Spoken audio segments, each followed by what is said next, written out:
Welcome to the Hang On a Minute podcast. This channel is for taking a fresh new look at this thing we call reality. Wide-ranging discussions on various topics that affect us all as humans. The content is presented as humorous and entertaining, as well as being informative. We hope you like what we do. If not, you can troll the hell out of us. Please feel free to contact us on hangonaminute@gmail.com. Thank you. So we've got Callum in Dublin, who is he's a guy who thinks he's really funny. You can see what you think. I also think I'm really funny. And we're just yapping away on. I would say no. Things. I know. No, I'm not funny. I'm not. Callum's really funny, but I'm not. I'm not sure. So yeah, I'll just be the straight guy. I think that intro is very nice. Thanks. Thank you. So we were on. We were kind of coming up to the stories part of the book, or sorry, with the characters. I think we're coming more to the characters. Characters, okay, yeah. Yeah, so the likes of the Luke O'Neills that came into play. You've got the main ones are Luke O'Neill, Tony, Dr. Death, Houlihan, and creepy Uncle Tubbs. They're the Irish ones, and then there's the kind of the more international. You drew some lovely pictures of them.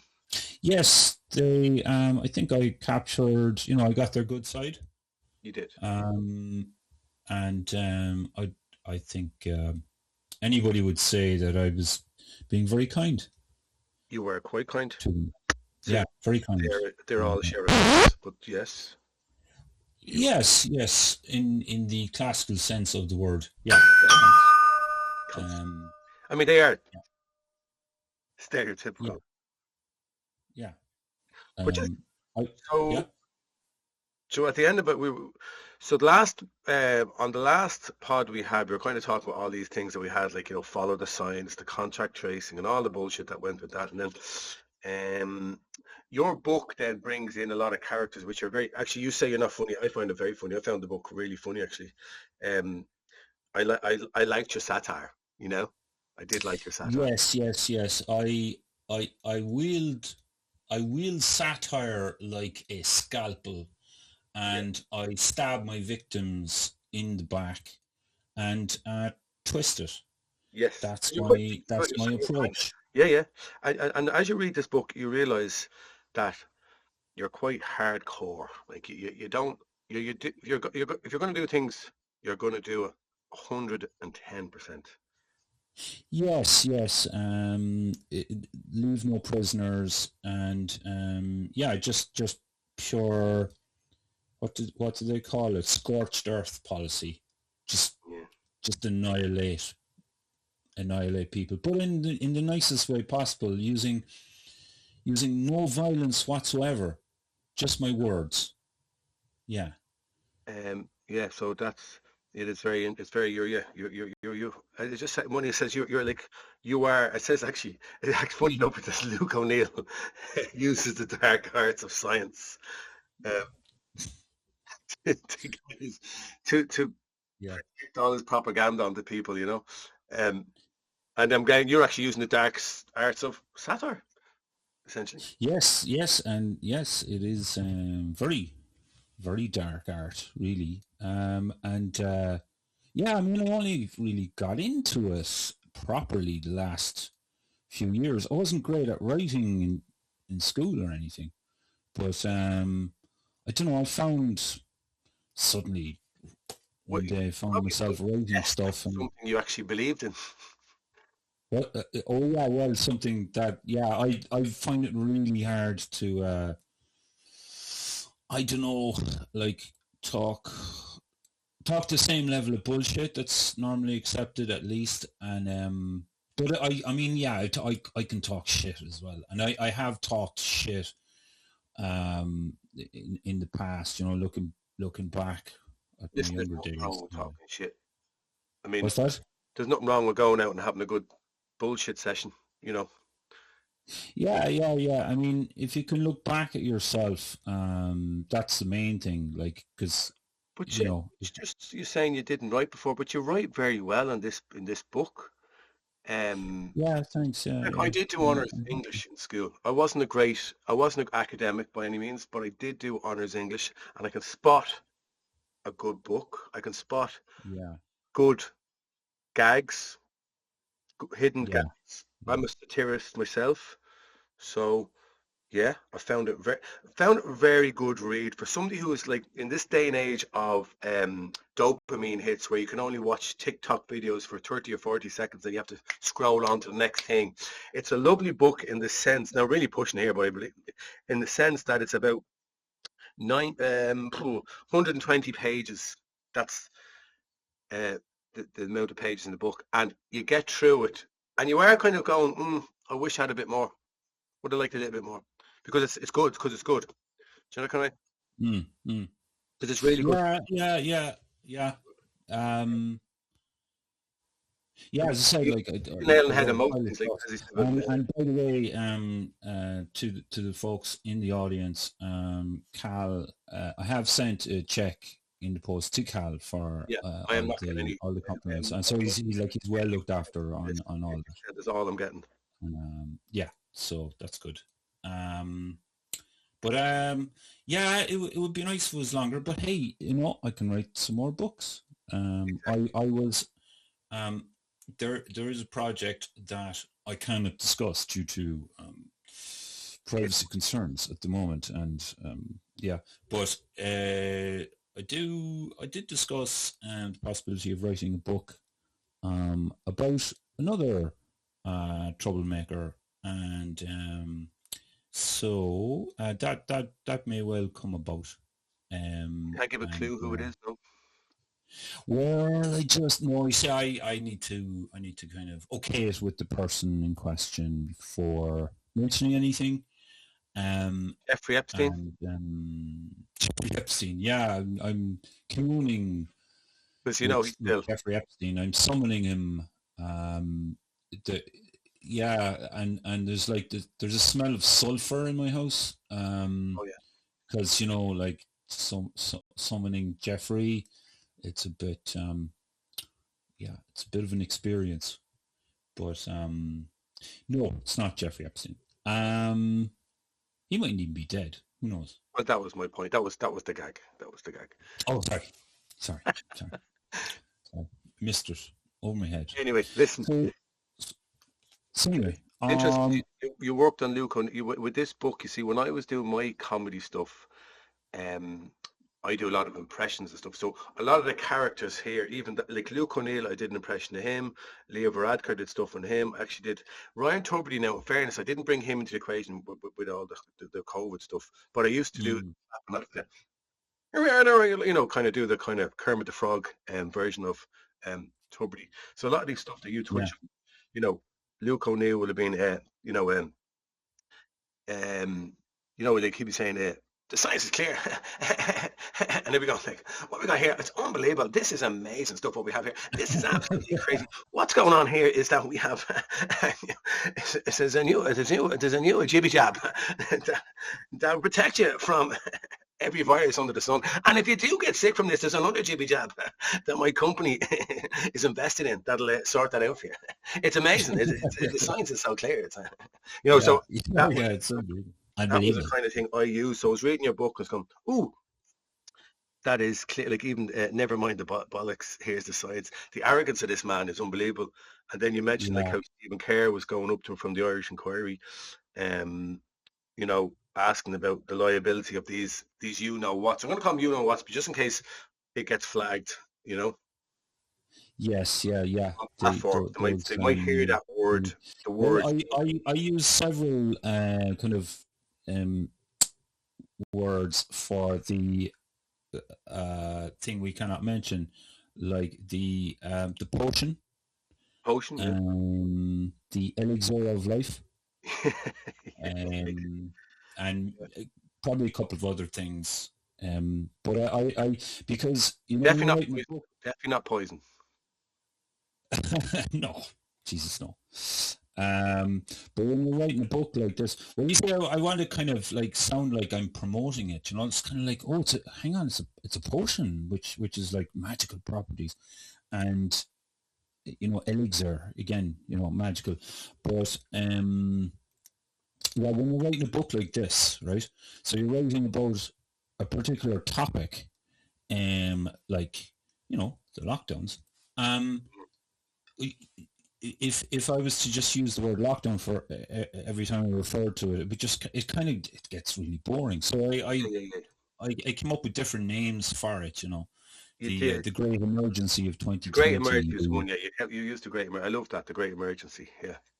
Yeah, yeah. Such, such a, they've just, it's amazing how they created this emergency. And I think you mentioned the books, like, when it's like, when you looked at the, you're kind of casually looking and suddenly you see this footage in China and they've the hazmat's like, Yeah, yeah, people and they're putting them into all these crisis actors and they're putting them into a big, warehouse full of people who are like yeah. lying on the bed, and it was like, what the hell is this? And that was, this is how they put layer after layer after layer to create this, as you call it, the great emergency. Yeah, Great Emergency. Yeah, yeah.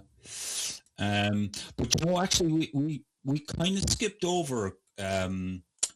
skipped past a couple of things that were, I thought were like kind of like really dark, but really hilarious at the same time. Yeah. But one was the like down in Cork, we had a navy. I don't know what it is it like a cruiser or something like that, on the docks of Cork, and as a hospital ship, like, but it Oh, was just such a pile of garbage. I mean, they couldn't even get it to work. Like, there was supposed to be like patients, being ferried onto the boat because we don't have enough room in the hospitals, which were fucking empty. they're too Um, busy with their TikTok dances. and and and then in Parky Queeve, um, I actually, okay, this is a mad kind of story, but where Parky Cove, so it's this, they just happened to develop it actually just prior to this whole thing, prior to 2020. But so I happened to be um, well, I was responding to an alarm that was going off in the middle of the night, which was like booming across the fucking city. Kind of, Yes. I can hear everything in the city center, and it was just like it's 3 in the morning, and so I let it go one night. I'm a pain in the ass if I'm pissed off about something. I'm a pain in the ass. I But can imagine. anyway, so it happened one night. I'm going, okay, if this happens again, I'm getting into the car and going down there, and I'm just going to find where that's going on. So so I did. I say this, I get the impression, now, obviously, we don't know each other that long, but I get the impression there's levels of, I don't believe it, that character was you. Um, I could be wrong. I've gone past the I don't believe it. Yeah. But yeah. I used to be quite a Victor Mildew. Yeah, yeah. I don't believe it. Yeah. I just kind of, because I Yeah, just read the book and I kind of get this feeling like, that you're kind of like, you know, the frustration with each is so much. You be that guy and going, is that the burger? Michael Douglas, what's the film where he goes in and he sees the picture of the falling burger, like down. falling down, yeah. And he Yeah, looks at the burger and it's like this shitty little burger and he's just frustrated by everything. He gets out of the car. Like from the experiences I've heard from you, like in terms of the guards and picking up the stickers off the ground, like who would bother their bollocks picking up stickers with the arrows because you're so pissed off. Like that takes a level of shithousery to actually do that, to piss everybody off. Yeah. Um, and it was funny actually. One day, I didn't mention this in the book, but I was walking. Again, it was like just coming up to Patrick's Bridge, and there was like these stickers were on lampposts as well, not just on the ground, and like big fucking yellow stickers, and so I kind of just like walk up to the lamppost and just kind of not theatrically really, but kind of just demonstrably kind of like, okay, I'm taking this off and I'm just doing it in my own way. Not kind of like, But are you you doing know, it like like with people around you, or are you doing it on your own? just doing it on my own, doing it on my own. Um, I was hoping there'd be more people who would be as pissed off enough to do the same thing. But I suppose, like, you see, I'm into visual communications. Like that's kind of my thing, as well as Do you writing. know what the ironic But thing about this is? I was managing at the time the bagel bar, right? yeah, And we have a store in I was like I was like an operations manager for the group, but there was a store in Abbey Street, and I had to get all those yellow stickers. Now the store is tiny, so you walk in and literally the counter's in front of you, but I literally had to do arrows all the way around the store. The most ridiculous thing ever. Like, it was just like I literally, but I was putting them down. I was like, so you would have looked at me at the time putting them actually down. Like, not, I wasn't at that stage I've been of, following you around and putting them up anyway. Yeah, yeah, but I wasn't at that stage of fury like that. Where I got to eventually was like, what the hell are you doing? You don't wear a mask. Don't. But it was at the very, very start where we had to, they had to put the plastic stuff, the what you call it, yeah, the perspex. yeah, all this nonsense, and the arrow. But the arrows were literally like it was the smallest little space, but they still put the arrows down. You know what I mean? It was the most ridiculous thing, and I actually was doing Mm, it myself. So mm, I actually, for a bit, I fell for the ridiculousness of it all, just because I was just doing what you had to do. Do you know kind of way? mm, Instead of me going like, well, I did kind of think this is mm. ridiculous, but I was still doing it. Like, I still ordered all the bits and bobs you needed for the shop. You know, Right.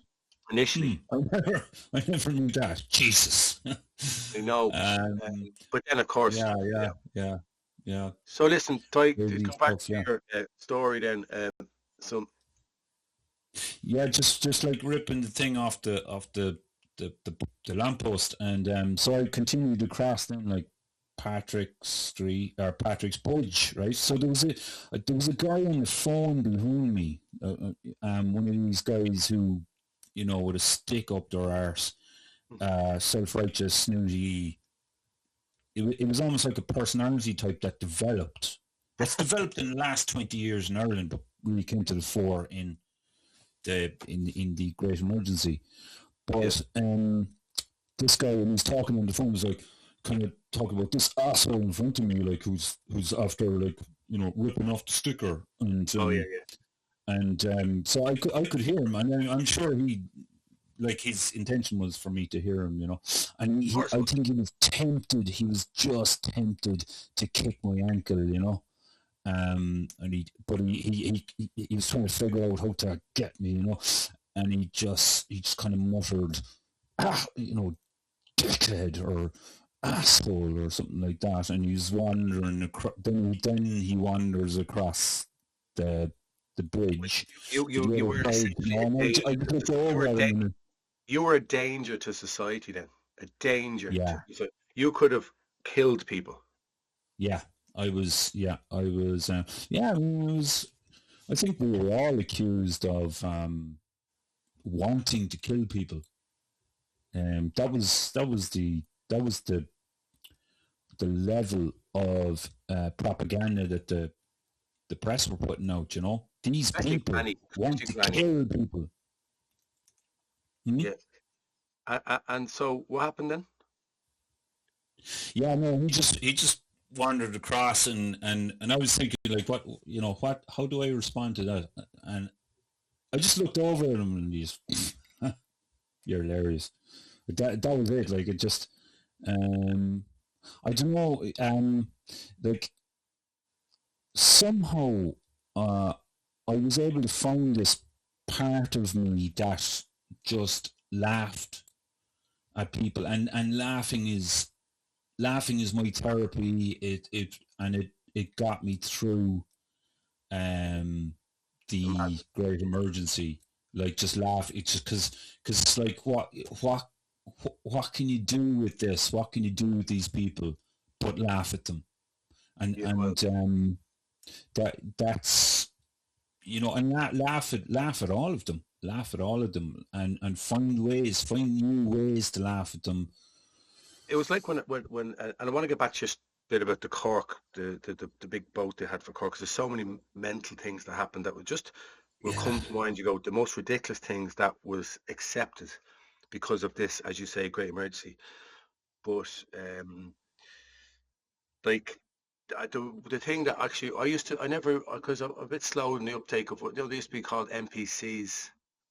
And then I realized, oh my God, there is a thing called NPC. I thought it was just, I thought it was just a game thing. Someone said to me about their NPCs. Like, I never really, what are you talking about with their NPCs? Like, and then I realized, then I get it. I'm going, this world literally is like a game. It's a game.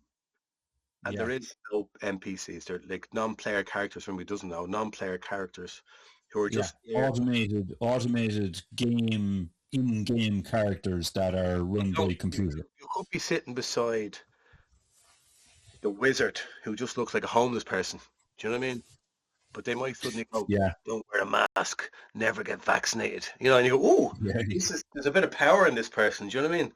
They're not just homeless geezer. There could be they could be somehow the main part of this, this game we're playing, but then you realize just the amount of NPCs, and what we would have called them during the Great Emergency was sheep.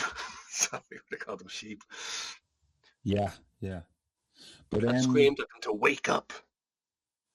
I spent a large chunk of my life trying to figure out what's going on with society, what's going on with people, and because, like, both on a personal level and also on a, like, doing commerce, like, it kind of going, right, I've got a person in front of me that knows I'm doing a good job for them, or they know that I've got a solution to their problem that I can explain perfectly well, why it's a good solution, why it's affordable, and it's obvious no-brainer, and to have them go, I don't want it. I want the stupid solution that I'm already using, or even I'm going to go for the stupid solution, and I'm just looking at them aghast, going, really? Okay, do that. So I understand that, and that was my experience. And then on a personal level, obviously, it's a even more kind of another level of trauma, dealing with people who personally just won't listen to, just even if it's just to listen. You found this by falling out with people, didn't you? Like, I mean, when I say falling out with people, I mean falling out with family. Yeah, and not being invited to, like, family. We're all pretty much on the same page. So we didn't have that, relationships were breaking down because one didn't believe it, the other one did, and that was a big thing, wasn't it? Like, and one person saying you need to get the kids, whatted, or whatever you want to call it, give them the great, and the other one's going, no way. The magic elixir of life, which wasn't the elixir of life, really, was it? No. But I had preemptively divorced my wife anyway prior to COVID, so we didn't have to go through the pain of breakup during COVID, because that would have happened. That was the definite. I knew the behavioural patterns, so I got there before it.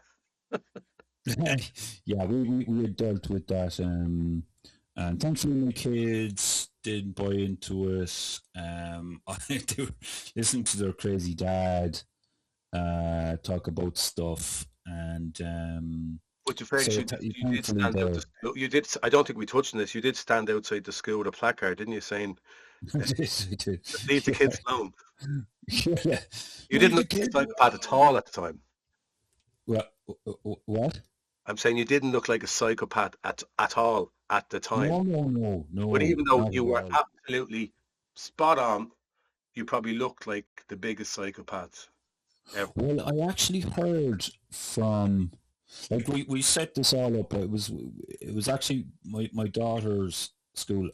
We set all, and it was in Glanthorne, which is just outside Cork City, and you know who you are.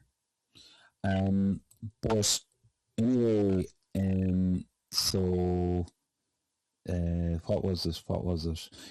I kind of organised with my daughter that I wouldn't say hello to her when she was going into school, because she was being dropped off by her mother. But I see my kids all the time. It's like, Just because you didn't want them wearing masks, is that right? I didn't want them wearing masks. Yeah. But It's in the book, guys. It's in the book. It's in the book. It's all in the book. But yeah, what was I going to say? So you'd arrange it with your daughter that you kind of go, listen, you don't know me. I'm your dad, but pretend you don't know me. And I just, and when she's no, she didn't have to kind of walk past and go, like, turn her head.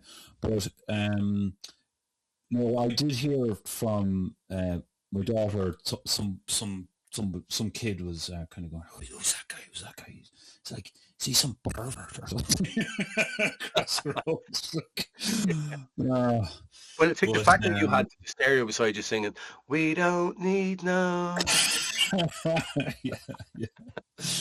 Yeah. It's imagine shut me going, "Hey, teachers, leave those kids alone." But I do say it to my kids, and they're still in school. But I do say that, look, school is a brainwashing exercise. They are trying to brainwash you. Dad, why are you sending us to school then? To get brainwashed. That's a valid question. Here's kind of my answer, at least my excuse for that. Is to learn how to avoid getting brainwashed. Yeah, that's one. Yeah. And it's like, okay, you can kind of, you get to know kids, and you. Do you know what's difficult? I have 2 young children and I homeschool my children, right? Yeah. For that very reason. Yeah. Now, don't get me wrong, it's not easy because you have to see them all the time. I love them, but especially, the mother has to. But the thing about it is, what you always think, you cannot do a worse job. In terms of if you're sending them into there, right, you really have to, as you said, educate them on what's going to happen in there. And the other thing, the problem, I suppose, was when they'll be hanging around with other kids who have been indoctrinated by their parents, who've been indoctrinated by the colleges they went to, the mainstream they listened to. So in a sense, it's kind of very difficult, because those kids are going to be shedding onto your kids their belief systems. Yeah. Hey, look at my new Disney toy, and look at, and you kind of want the kids to stay well clear of that. So there's loads of layers where you kind of have to say, well, watch out for this. When they start asking you about, princesses and princes and all this, and and then there's the other stuff, the child grooming stuff that they're trying to bring into the schools. I'm not saying they are bringing it into all the schools, but there is that part with the SPHC stuff. Yeah. When you're awake to the bullshit, there's a lot you have to kind of keep an eye on when your kids are going. And I've had several meetings with headmasters, and they see me coming at this stage. But it's good because you're keeping them on their toes. You're keeping them on their toes. That's brilliant. Like, I know a fellow. Yeah. I'm kind of going, hey, I know I'm the only parent. I'm like, I've been told you're the only one who comes in, and kind of like, well, I'm just disappointed in in Well, parents you might for. find that some of them, a friend of mine, Stephen Sutton, who's a musician, he was sending uh, an email into the principal to say, listen, basically what's going on? You put this in school, and in fairness, she came back and said, look, Stephen, understand your concerns, but if there is that, we will alert you to it, so you can have the option of them not being in the class. Yeah, yeah. Well, at least that's something anyway. But I that's would what say that like the authority of, or the supposed authority of principals and school boards have been effectively stripped. Like they're just a kind of a rubber stamp kind of mechanism for the Department of so-called education. Um, because I've asked the questions like, well, why is this stuff in the school? Oh well, we have to follow guidelines. yeah. And it's like, well, my my question is, well, what is your function? Why are you there? Why just get a just get Well, an algorithm to disseminate. it's the same trend, but like Instructions. across Europe, like they have agendas set up, and as you said, we're following the guidelines. The guidelines are set up by these monsters, and they want you to follow their guidelines. And if you step out of order, Mm, step out of, they will, they will basically ridicule you, fire you, chuck you out. Like if you're a doctor, you say, hold on, I think these, what's going to kill people. You're fired. We're going to mm, strike you out. You know, it's very difficult for people to speak up in any shape or form because they know they're going to be struck off. And so mm. these guidelines are just basically, would it be fascism? Um, that's, Well, it's fascism is almost like a nice term for it. It's just it's dictatorship. brutal dictatorship. It's just pure brutal dictatorship. But That's literally, all like, it is. if you're looking at it, like in terms of what they did with these guidelines for the lockdowns and all that kind of stuff, and basically slowly pushing everybody off a cliff. Uh, Mm, that's what they're doing to the end game being you have to have this thing to go to this beautiful potion to go to the pub, to travel, to see Granny in her nursing home before she passes because they're going to kill her. So yeah. you have to. Mm, So all this um, was to push everybody off a cliff, and then we had an ounce of intelligence to go. You're actually pushing us all off a cliff. We're going to die. Um, you might have seen a bigger pushback, but you realize that the cognitive dissonance of the whole world was just incredible. Like it was mm, amazing how easy it was to brainwash people, mm. or Well, people to be I've afraid. heard that. Hmm? I've heard there's like back in Stalinist Russia, Stalin would have like there'd be some people on his list to be bumped off by the Red Guards or whoever they were, and they like you have this guy being hauled out of his gaff and to be shoved in the back of a truck and then like shot in the head. Um, and as he's been shot in the head, he's proclaiming, "Long live Stalin! Long live Stalin!" And he knows that it's Stalin who's ordered his execution, but I don't know. He's happy to die for Whatever, the whatever the Soviet cause. whatever the brainwashing was being done, it was done really well to him.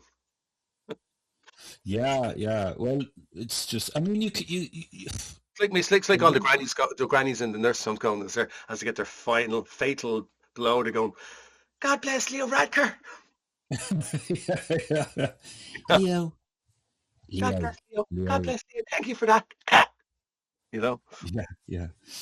Um, and yeah, I mentioned in the book there about the some tweet that Leo put out, and it was or was it a soundbite? Anyway, he says, "It's not our intention to turn Ireland into a police state," and like a week later, Ireland was turned into a police state. So it was like, again, it was like upside down world. It was like, it's not our intention. I mean, we're definitely not going to turn Ireland into a police state, but we are turning Ireland into a police state. That was it. Exactly. So basically, he was, but he kind of did. Leo Varadkar was very good at telling you what was going on. We're not actually counting the COVID. If we count, sorry, we count COVID death if they basically got knocked down by a truck and they tested for COVID. That's a COVID case. Yeah. But literally, telling you. I was looking on.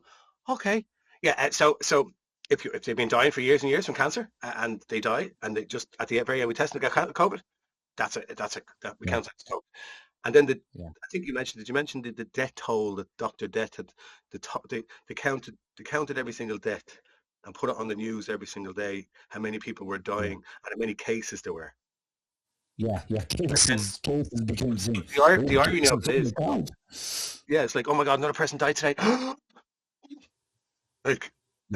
Obviously every single year, everybody dies every single day, and then you look at the numbers and go, oh, actually, same amount of people died this year as they did last year, but we just counted them this year. But obviously, that was a great fear-mongering tool, unbelievable fear-mongering tool. 500 cases, and they have the dodgy testing with the cycles ramped up to whatever it was, 50. You can imagine somebody like being hauled out of a car crash, a dead body, and limped into the hospital, right?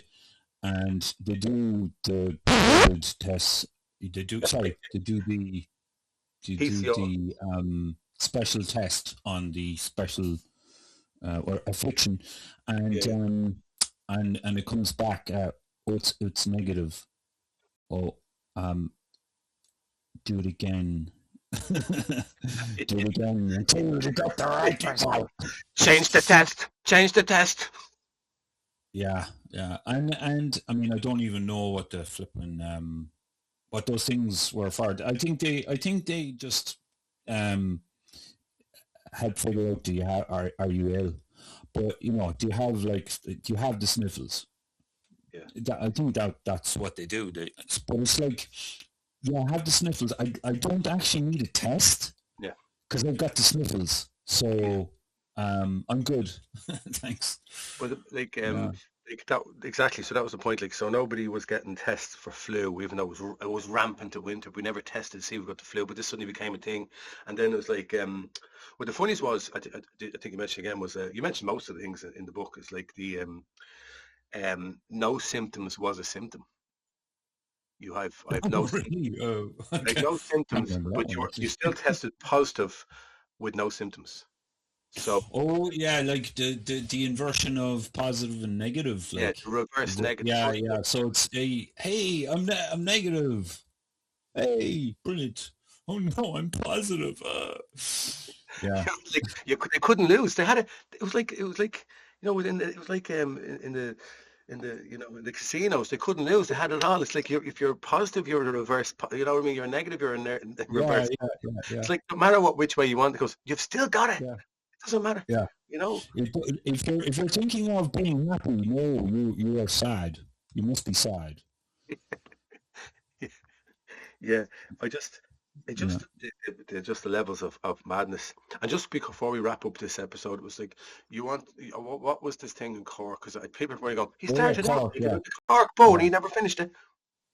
Yeah. So there's this, I think this is an accent, the posh Cork accent, which is the Royal Cork Yacht Club, right? Crosshaven accent, which is kind of like this, and it's for people who know how to navigate their way around the various ports in the British Isles, and know how to work with our 37,000 foot yacht, and that kind of thing. So it's the shittiest accent ever devised, but the posh people need to have their particular accents because they can't be seen to talk like the ordinary people. You see? It sounds like people being Cork FM or something. Yeah. You have it's mad. Like accents are. Do you know actually this story, right? It isn't in the book, but it's a little anecdote. Was outside Cork University Hospital, and you hear it in other places as well, where they use posh English accents. But I remember this was before COVID, but like outside Cork University Hospital emergency department, there was this message booming out on the speakers, going, "It is illegal to smoke in front of the hospital grounds. Yeah. If you do smoke, make sure you're at least 15 meters away from the front doors." Yeah. It's like a posh English accent, going down in Wilton and Cork, like. Yeah. Going into the emergency department, and there's this posh bollocks. But the irony of that, the hospital that's promoting the smoking 50 yards away from the building, like in Tala Hospital now, they've just said, no, listen, we're not having it. So we've built a smoking room in Tala. Like literally, you go out the door and go right, and they have a smoking room. You couldn't make, talk about promoting health, like, they've actually built a smoking area for people outside the hospital. So you can build in secondary smoke as well. Yeah, so you've got cancer. Listen, I know you've got cancer, but if you want to have a smoke, go out there and have your smoke. And then you can come back in, and we'll give you nice chicken nuggets and some chips. And when you finish your operation, we'll give you some jelly and ice cream. Yeah. Just to make sure that you continue your very healthy lifestyle. We want to make sure we support your immune system with the nuggets and the jelly and ice cream and the smoking around the corner. It's all about healthcare. Yeah. And then we can back that up with some tablets that you may be or may not be allergic to, because we don't know what the ingredients are, but we've been told they're pretty damn good and they may do a job. So there you go. There's your tablet. Yeah. All right, doctor. That's not bad, is it? Beep. Dave's dead. He was fine yesterday. And then this happened in hospital. My granny went in. She was grand. She was only there 2 days, and how she's dead because she just died. Or was it the hospital's fault? She just died.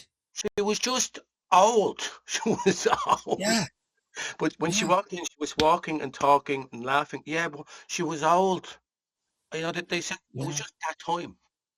Yeah. Dead as a doorknob. Yeah. And then the Facebook scrolls. It's just very sad. You see when everybody when somebody dies suddenly, like there could be 21 died suddenly, heart attack, and they just all you see all the people, I call them the NPCs again, just list the rows and rows of, it's very sad. Rest in peace. It's very sad. One person can go, why is this happening? Oh, don't you start with your shit. Why is this happening? Can we not ask questions? Oh, don't you start. This is not the time or place, man. This. It's well, okay. So now is not the time or place for it. When is the time or place for it? That's the question. When is it? Especially excess. That's never brought up. Like, when is a good time to bring up? Let's DM each other and say, when's the best time for this? When's the best time for this? Yeah. So what were I going to say? I can't think of what was in the next thing in my head. But yes, moving through the characters, like you do a great what's the name? Luke O'Neill. That's great. Oh no, that's Leo Radgar. I keep getting confused. They're all the same tone. Yeah, live like that. You want people to see what's going on here. You wouldn't wear a mask. Masks are useless. Remember you saying the masks are absolutely useless. They're like showing rocks through a fence. Absolutely useless. Then they go, oh, the masks are like little. They're like a little. They're like a you know what. You know, they're essentially like a you know what. They protect you from the germs. Keep it up around your nose. Like that guy was unbelievable, Yeah, wasn't he? He just got away with murder. Literally. yeah, literally. Yeah, I never had the honor of meeting the professor. Professor of what? I I don't actually was know. sitting in the car one time in town, and this is not a word of lie. He walked past me, and nearly had like the shakes. I was like, there he is there. And I was like, well, like, well, I want to go out and like literally boot him up the hole. And I was like, Yeah, what, you know, the kind of, as I was watching him walk away, I'm going, and I was really punching myself in my face, going, you I can't, know. Yeah, you yeah, should have got out there and just attacked him. But I yeah, kind of let yeah. him off. He walked off. Yeah, yeah. Trouble. No, I've had the same problem as well. So I see somebody, and fuck, I know there's a million things I need to say to them. I want to say to them. And I'm going, but which thing do I say, and how do I express it, and how do I like get my emotions under control so I can, not come across like a fool. And do you know the answer that I have come up with, is you kind of imagine it in your head, like meeting such a person or, one of those, people, and calmly going up to them and looking them in the eye and just saying what you want to say, but just have some idea and practice. It's kind of like, that movie Taxi Driver Yeah, with up there. De Niro, and he's like, he's going, he's looking in the mirror and he's going, you're looking at me, you're looking at me, you're looking You at talk. me. I didn't see anyone else here. Yeah, yeah. Like, so he's doing that. He's imagining his The science is clear. The science is clear up. The science is clear. yeah. So you come up with your own thing that you want to say to Luke O'Neill, and you have it. Just have it ready. Talking to me. It's You're ready to talking to go. me. You're talking to me. I sound like Homer Simpson when I start doing it. Hey, Homer Simpson. You're talking to me. Yeah. Yeah. Yeah. Exactly. But when that moment passes, it's just like your breath. You nearly have an aneurysm because you're like, oh, I have so much to say, but I can't put it on. I can't put it together. So you end up leaving it go, and you can't be blamed because, like, the thing is, there's no point in going up and saying something that doesn't, that you're not really expressing yourself, in any kind of reasonable way. So it's kind of like, yeah, look, let it go if you don't have that. And now I've done the same. Like, I've kind of I've seen people go past and go, but I have a different approach now. But I think we're going to have to move on from Luke O'Neill for the next episode, which will start. The next. We may move around, but we're back. We will start off again then with creepy Uncle Tubbs, as you've called it, on page 23 of your book. Yes, creepy Uncle Tubbs. So, He's such a character. We'll wrap it up here, and then we'll start off. I'll have the page ready to go. I mean, we may digress to other things, whatever, but like for the sake of keeping things on track.